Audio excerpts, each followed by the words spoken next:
ప్రైజ్‌లా రండి. ఎలా ఉన్నారు? బాగున్నారా? ఇదను దేవుని వాగ్దానం చూసుకుందామా? రండి.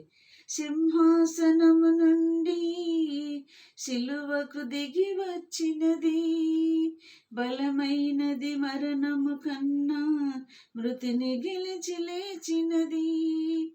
ఇది సజీవమైనది, ఇదే నిత్యమైనది, ఇదే సత్యమైనది.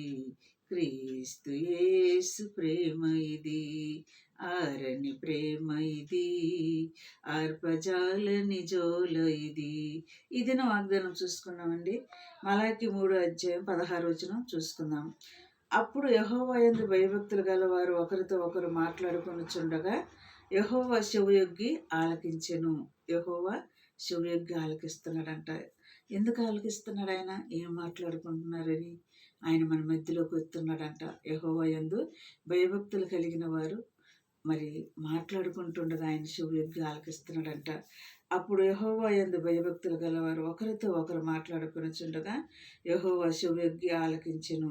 మరియు యెహోవా యందు భయభక్తులు కలిగి ఆయన నామమును స్మరించుచుండు వారికి ఒక జ్ఞాపకార్థం, ఒక గ్రంథం కూడా ఆయన రాసి పెడతాడంట. ఆయన నామమును స్మరించే వారి ఆ యేసు నామమును స్మరించే వారికి ఒక గ్రంథం కూడా ఆయన అక్కడ రాసి పెడతారని చెప్తున్నాడు అన్నమాట.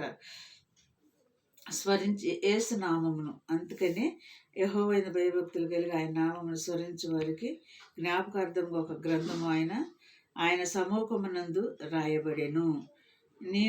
ఆయన సమీపమందు రాయబడెను. ఎవరు సమీపన? దేవుని యొద్ద ఒక గ్రంథం ఉందంట. ఆయన నామమును స్మరించే వారికి ఒక గ్రంథము ఆయన రాసి ఉంచుతాడంట. ఆయన నామమును స్మరించండి, దివారాత్రులు ఆయన వాక్యాన్ని ధ్యానించండి.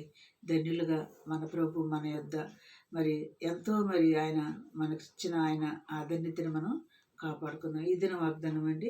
చిన్న ప్రార్థన చేసుకుందామండి.